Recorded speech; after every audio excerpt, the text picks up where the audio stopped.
that no other human has ever seen before. Former seas and mountains. Huge canyons.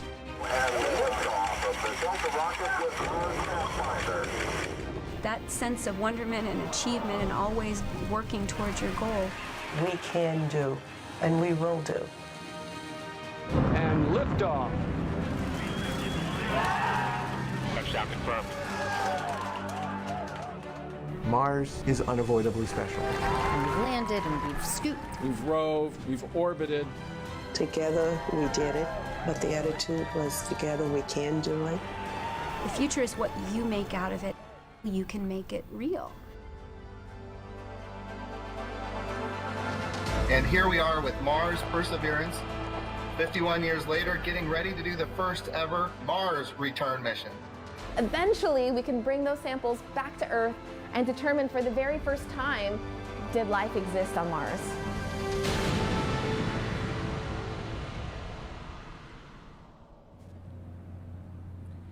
Good day. My name is Janet Petro, and I'm the Deputy Director here at America's Multi-User Spaceport, otherwise known as the Kennedy Space Center. When we started 2020, we knew we were going to have a big year at the spaceport, and I think the events and the milestones of the next couple days are really going to demonstrate that. You know, I got to give a shout out to JPL, who designed and built the Perseverance spacecraft. But I also want to say how incredibly proud I am that the Launch Services Program that we house here at the Kennedy Space Center and is going to be managing the launch of this spacecraft and the ULA rocket tomorrow is located right here at the Kennedy Space Center. You know, this is the 11th mission that our Launch Services Support Program has launched to the planet of Mars. And so the orbiters that are there and the rovers that are there was part of what our Launch Services Program provided. So we're incredibly excited to be able to be here at the launch event tomorrow. And I'd like to go ahead and introduce our administrator, Mr. Bridenstine, to say a few words. Jim? Well, thank you, Janet, and it is fantastic to be here at the Kennedy Space Center, which of course is it's a historic and storied agency or center here in Central Florida, and to see all of these activities that are happening here again is really remarkable. I'm exceptionally excited about what we're about to do because we're going to launch Mars 2020 with the Perseverance robot, but there's so much more going on here. She talked about the 11 previous launches to Mars. This will be the 9th robot that we land on Mars. And when we think about what we've accomplished, we have discovered that at one point in time, liquid water was prevalent on Mars. In fact, the northern hemisphere of Mars was 2/3 covered in liquid water. We know that back in those days, about 3 billion years ago, Mars had a very thick atmosphere. And we know that Mars had a strong magnetosphere that protected it from the radiation of deep space. We know these things because of previous missions. With the mission that we currently have on Mars, Curiosity, we now know that the methane cycles of Mars match the seasons of Mars, which could be an indicator, it's not definite, but it could be an indicator that life may very well still exist on Mars today under its surface, separated from the radiation of deep space. We have also found what very well could be liquid water below the surface of Mars. Again, another amazing discovery about the potential of life on another world. We're talking about microbial life here. And because of Curiosity, we now know that Mars is covered in complex organic compounds that don't exist on the moon at all. They're all over Earth and they're all over Mars, and of course those are the fundamental building blocks of life, and they're all over Mars.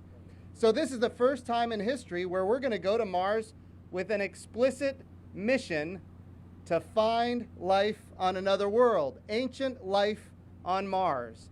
Are we going to be able to do that? We don't know. We don't know if life existed there or not. But we do know that Mars at one point in its history was habitable. We don't know that it was inhabited, but we know that it was habitable. And now we're actually, no kidding, going to do an astrobiology mission to the surface of Mars. One other thing, a number of other things that are important, but I'll just mention a few of them really quickly. The President has given us a challenge to plant an American flag on Mars. In order to do that, we're going to need to send humans. And when we send humans to Mars, they're going to have to be able to breathe, and we can't take all of that oxygen with us. So in this mission, we have a technology demonstration called MOXIE. We're going to take the carbon dioxide atmosphere of Mars, and we're going to turn it into oxygen so that when humans get there, we know that we're going to be able to create the oxygen necessary for life support. Another very important technology demonstration on this mission is, for the first time ever, we're going to fly a helicopter on Mars. We call it Ingenuity. And Ingenuity is going to transform how we think about exploring worlds in the future. Imagine a day when we land a robot on Mars, and that robot could send maybe a dozen helicopters in different directions to make different discoveries. So there is so many things that are exciting about this mission, but one thing that I think is the most exciting is the fact that we're going to cache samples. When we study the chemistry of these sediments in the areas where we believe there could have been at one point in time life, we're going to look at the chemistry and make an assessment as to whether or not it could have been there. We're going to cache samples. And in 2026, we're going to launch a mission from Earth to Mars to go pick up those samples and bring them back to Earth for the first time in history, doing a Mars sample return mission. So there are so many exciting things about this particular mission. I want to say thank you to the team at JPL, our center out in California that has done amazing work on this. I want to thank our partners at Lockheed Martin for helping with the entry, descent, and landing capabilities. I certainly want to thank the United Launch Alliance, which of course is providing the Atlas V rocket that's launching this vehicle, and of course the folks here at the Kennedy Space Center that have done such magnificent work helping ULA get ready for this launch. So I just want to say it's a great day. We're going to open it up to a few questions. I want people to know I've got some other guests here on the stage. Questions are open for all of us. But Zena Cardman, as you can tell, she's one of our astronauts, one of our best. And unlike a lot of other astronauts, she's a biologist. She's a biologist that is now looking at maybe becoming an astrobiologist. So we're going to one day send humans to Mars. She very well could be one of those humans, and of course we're going there to study whether or not life could exist or may have at one time existed on Mars. So we're very excited to have our astrobiologist astronaut Zena Cardman here, and of course Jim Morehard, the Deputy NASA Administrator, who has spent a previous career in the United States Senate helping America achieve its goals, not just in space exploration, but national security and defense and other things. And as everybody understands, when it comes to doing what we do, we require appropriations from Congress, and Jim has been a tremendously valuable asset in helping us achieve what is now the highest budget that NASA has ever had in nominal dollars. So we're very excited. We're all open for questions, and we're ready to take them whenever you guys are. Thank you. Hello, Marcia Dunn, Associated Press for you, Mr. Bridenstine. Tomorrow is the first leg of this relay race that we got the rundown on yesterday. It sounds crazy hard, you know, complicated, 4 launches, multiple spacecraft. I mean, when you hear about this, how doable is it? How challenging? What's the chances this is all going to pull off and these rocks come back in 2031? Yeah, it's Marcia, wonderful question. It's without question a challenge. I mean, there's no other way to put it, and it's not easy, and there's a lot of risk involved from a success perspective. That being said, we know how to land on Mars. Like I said, we've done it 8 times already. This will be the 9th. Entry, descent, and landing, of course, is the scariest part, just getting there. You've heard of the 7 minutes of terror. That's going to happen in February of 2021. And then, of course, operating on the surface of Mars. We have seen how harsh the Mars environment is. We saw what happened with Opportunity, with the sandstorm that covered up its solar arrays and disabled it. And eventually we had to come to the end of its useful life. Of course, that was after 15 years of productive discovery. So that's an amazing achievement in itself. This particular rover, of course, like Curiosity, it's got radioisotope thermal generation, so it's not as dependent on the solar arrays. It's nuclear powered, if you will. So nuclear decay is what creates heat, and then we transfer that heat into electricity. and we're able to power the robot that way. So I think that's a pretty proven technology. I think it will be able to sustain even in the harsh environments of the Martian atmosphere. But you're absolutely right. There's a number of risks between caching those samples and bringing them home. I'll tell you the top risk, and Jim Morehart and I talk about this all the time, the top risk is getting the budgets. We got to get the budgets in order to get the resources to go and bring those samples home. But we're planning for it. Like I said, we have the highest budget in NASA's history in nominal dollars right now, and it's in fact going up. We're at $22 billion right now. The president's budget request before the House and the Senate right now is $25.2. So we're going to be working on that day in and day out to make sure that we have the resources necessary. But let's pretend we get those resources. Then we have to launch a launch vehicle, which, as you described, it's a relay race. So we have to launch a launch vehicle, something that has never been done before, and then that launch vehicle has to successfully get those samples and bring them back to Earth. Here's what we know. We know that NASA has an amazing workforce, and of course, for this particular mission, JPL is the lead, the Jet Propulsion Laboratory at Caltech in California. And I will tell you that I am confident that given the talent that we have at this agency, that we can in fact be successful. But it's not easy, and there will be challenges ahead. So thank you for the question.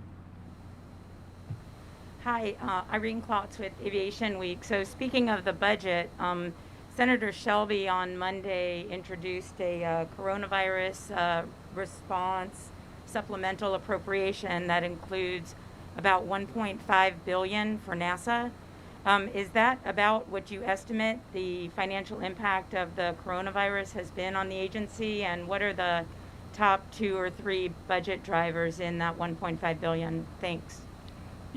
Great question. We're in the middle of looking at that. They have put in the funds in the Senate bill. As you know, with COVID, and our workforce has done an amazing job. Here we are, we're launching to Mars in the middle of a pandemic. We already launched 2 astronauts, and Bob and Doug hopefully will be coming back on Sunday in the middle of a pandemic. But those numbers, as far as what we need, continue to change. And right now, that is a good estimate today. But that could change. It is changing as we continue to look at the impacts on cost and schedule of all our programs. And we're going to continue to work those numbers as we go forward and as that bill gets to enactment. So just at this point, what are the top 2 or 3 programs of the $1.5 billion? It goes across all the mission directorates. So I'm not saying that there's any, there's a lot of money in human exploration when I looked at it, but it really covers all of the mission directorates and the centers. So. Thanks. I would add that number one, we are very grateful to Senator Shelby for doing that. We're very grateful to the Senate, and we would ask that members of Congress, both sides of the aisle, both the House and the Senate, step up to the plate and help. There will be more impacts as time goes on. We were very careful to protect 2 missions that were essential to the interests of the nation. The first one was launching American astronauts on American rockets from American soil for the first time since 2011. And then the second mission is this one. We had to protect this mission because Earth and Mars are aligned once every 26 months. And if we have to put this robot into storage, it will cost the American taxpayers $500 million. So we've done great work protecting our workforce. We've done great work protecting these missions. But the deputy is absolutely right. There will be more impacts. And we don't know when this pandemic is going to end. And until it does, these numbers are going to continue to change, and we will be updating Congress as time goes on. Thank you, Ken Kramer from Space Up Close. Thanks for doing this. Thanks for meeting the media. It's really great to be here. I'm an organic chemist, so I'm super excited that we're going to be collecting these samples that potentially have organic molecules in them and looking for past and current life. Maybe, Zena, I wonder if you might be working on that. And Jim, can you give us, since it's Moon to Mars, give us an up-to-the-minute update on Artemis, on the core stage, on the testing? When is that green run hot fire test going to happen? Thank you. Yeah, So I won't necessarily be the one working on these samples that come back, but I sure will be following along with what happens with them. You know, this is a subject very near and dear to my heart. I was a geomicrobiologist before this, so this is exactly the intersection of all the things I'm really passionate about. And, you know, one of the cool things about being an astronaut is I, am no longer doing my own research. I am now part of a much bigger project than anything I could do on my own. And so when I fly in space, I will be the eyes and ears and lab notebook of someone else's research and a much, much larger collaborative research project. So I will be really, really excited to see what happens with this mission.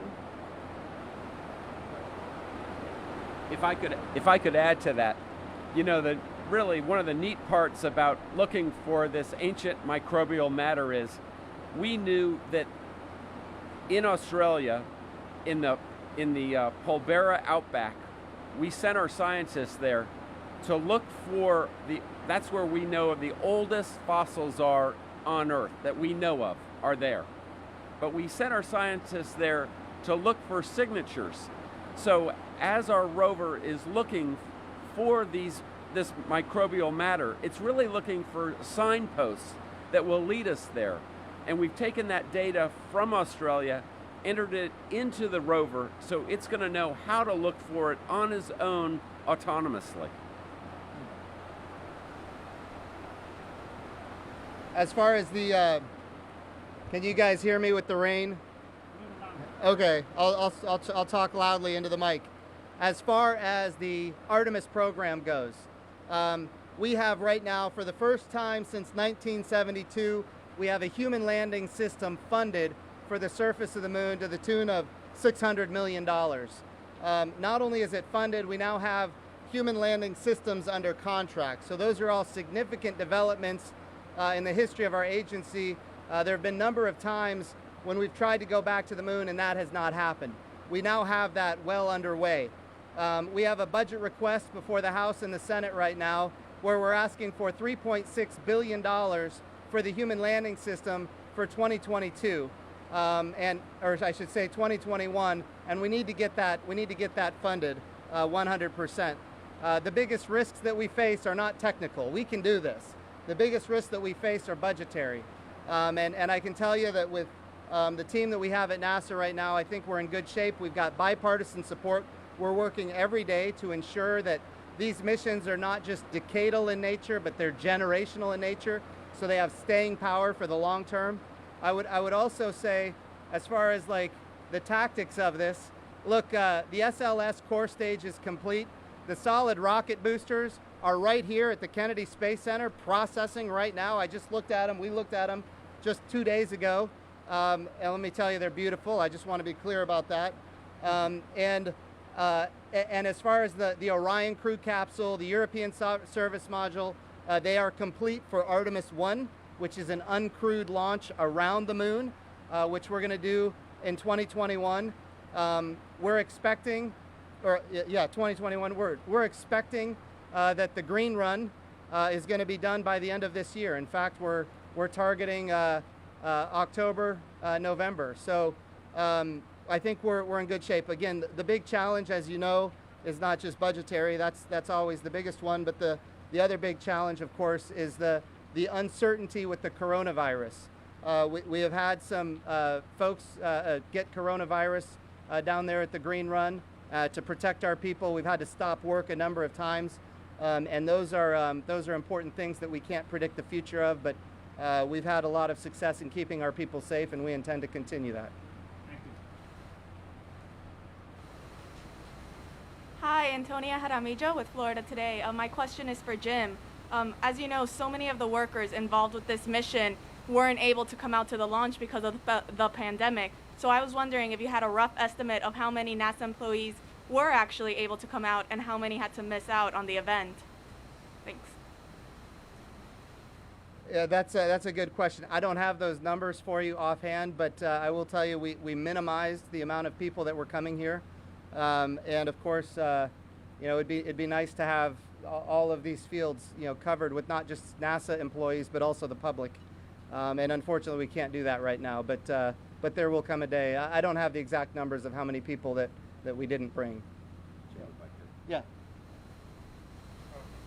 You know, I might add to that, and you know, you think about, again, it goes back to the pandemic, and we were doing the flight readiness review a few days ago, and one of the scientists from JPL, he said, you know, when it was determined that we were going to go forward with this mission during a pandemic, he said, I wasn't too excited about it. And he said, but everybody came together at NASA. All the centers came together, all the mission directorates. We worked together as a team, we collaborated. And I've never seen anything like it where, you know, every organization, you know, there's conflict in organizations, that's normal. But there wasn't with this. And everybody worked extremely hard to make this happen during very difficult times. And the reason is to bring hope and inspiration to the country and to the world. And we're going to continue to do that because that's what NASA's here for.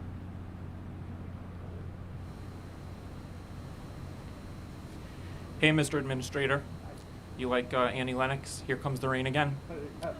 So, I'm Mike from Fox 35 Orlando. My question is weather related, actually.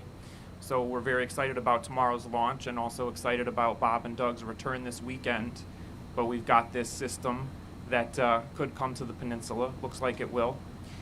Wonder what the discussion is like sort of behind the scenes about if we lose tomorrow's opportunity, can we go next week? And also sort of what's happening with the conversation about the astronauts' homecoming. Yeah, so great questions all. We have a launch window here for this mission to Mars that goes until about August 15th. And we can actually extend a few days past that if necessary, but the launch windows, should that happen, go to almost instantaneous launches on every single day after August 15th. So it's a challenge, but we could. If the weather doesn't work out tomorrow, we're still going to be in great shape. I will tell you, it looks like the weather is going to be good tomorrow morning for sure. So I fully anticipate that tomorrow morning we're launching to Mars. As far as Bob and Doug coming home from the International Space Station, which I know we're all very, very excited about, you know, we do have some limitations. The limitations, of course, are weather and sea states. The vehicle is good. The astronauts are ready to come home. The challenge right now is the weather and the sea states. And so we have a number of different locations identified for where they could come home. If they can't come home to the Atlantic Ocean right here off the coast of the Kennedy Space Center, we've got other locations around the state of Florida all the way over to Pensacola where they would have an opportunity to land. So, but again, it's not just the weather, it's also the sea states. And we need to have very calm seas for this vehicle to land, especially on the first effort here. It is still, we have to remember, this is a test flight.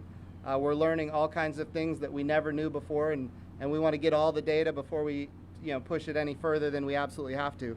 So look, if the weather isn't good or the sea states aren't good, we're going to take our time bringing Bob and Doug home. Our number one highest priority is their safety, and so we look forward to bringing them home safely. But I think we're going to be okay. It just might take a few extra days, but again, they might come home on August 2nd. Do you know when you might call it for Bob and Doug? Yeah, in fact, we're looking at maybe a 48-hour lead time as far as making a go, no-go decision. And then as far as the location goes, we have about 6 hours before splashdown before we have to make a determination as to which location we want them, where we want them to enter. So we have options. That's the good thing here. SpaceX has done an amazing job of making sure that there are options available. Because we want to be really careful with the limitations that we push on this first flight. Yep.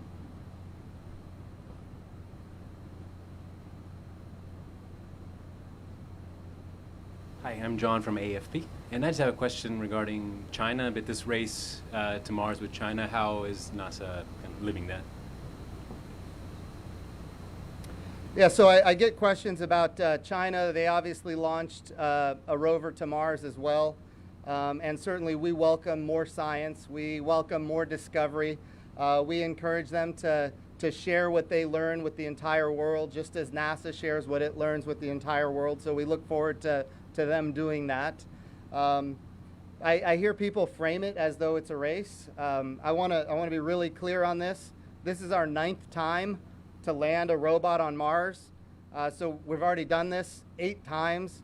And of course, we've got 2 missions at the sun right now. We've got a mission at an asteroid, a robot at Bennu, a robot called OSIRIS-REx. We've got the New Horizons probe in deep space that gave us the beautiful images of Pluto, and then the object in the Kuiper belt, and now it's still traveling and giving us, in fact, now it's giving us kind of a new perspective on the galaxy, because it's now seeing parallax among the stars and things like that. So of course, we now have 1 commercial crew capability underway. We've got another one that is very near completion.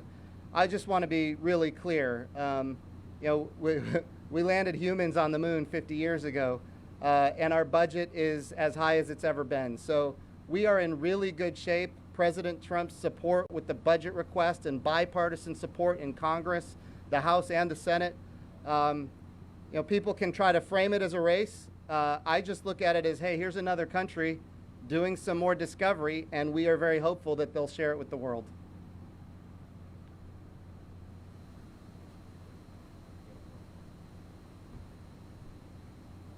John McGill with Wyandotte Cable and News. This one's for Jim again. You've been the administrator now for about 3 years. What do you think is the most exciting thing that you've accomplished so far? Well, I think it's important to note that any accomplishment that I have goes well beyond me. I'm very grateful to Charlie Bolden and his leadership. I'm very grateful to Robert Lightfoot and his leadership.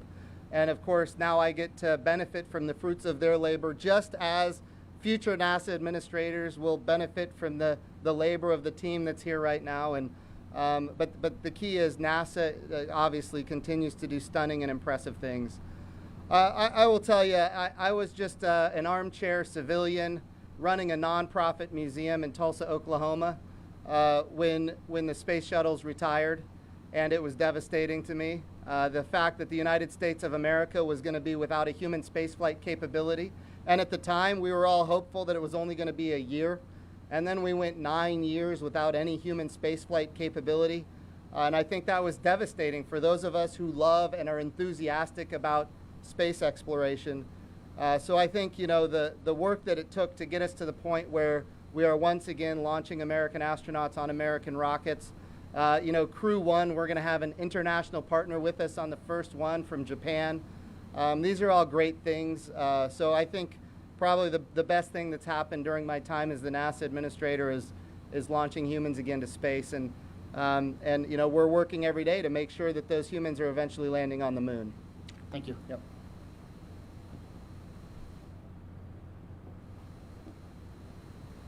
Hey there, Rachel Joy with Florida Today.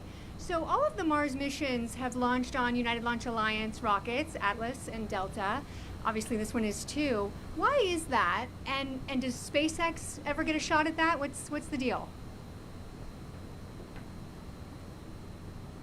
Yeah, so there's a process when every spacecraft needs a launch vehicle, and I mentioned earlier our launch services program. They have a whole, and it's a competitive process where they take the requirements of the spacecraft, the orbit they need to get into, the performance needed by the vehicle, and they issue a bid, and everybody competes against it, including SpaceX, who's on that contract, and then they do an evaluation to see which particular rocket best meets the needs of the government to get that spacecraft into orbit. So yes, SpaceX does have an opportunity now, and they will continue to have in the future as they're quickly building up their reliability and the numbers of launches at Atlas V. But they all compete, they all use the same factors, and our LSP team does a really great job of that. Can you be specific at all, though? What is it about their rockets, about the Atlas, about the Delta that met those requirements, or like what?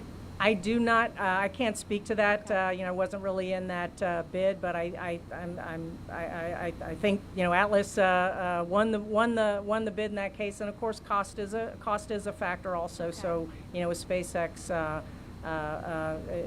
coming in with that, but the technical performance and cost and other evaluation factors are all put together, okay. And then the official makes a decision. Thank you. Thank you.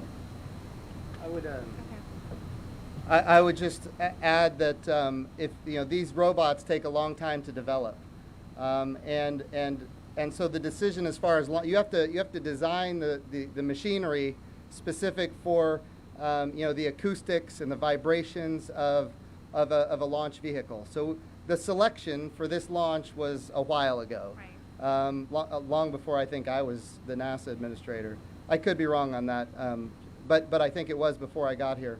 But I think that the point is, a lot of those previous missions that you talked about, there wasn't a competitive launch market at the time. It was we just had a few options, and they were all owned and operated by the government, purchased from contractors, of course, but operated by the government. So this idea where we have a launch services provider capability that is selecting, looking at competitive bids and making decisions. For our initial launches, that wasn't really the case for some of the previous Mars missions. Got it. Yeah. Thank you.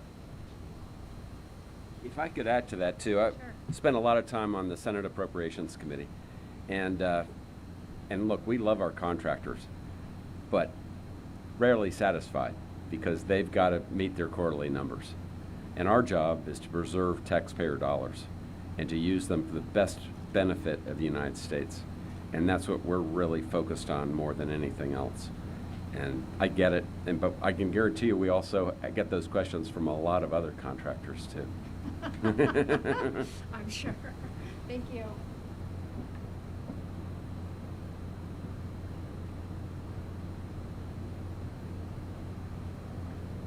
More questions?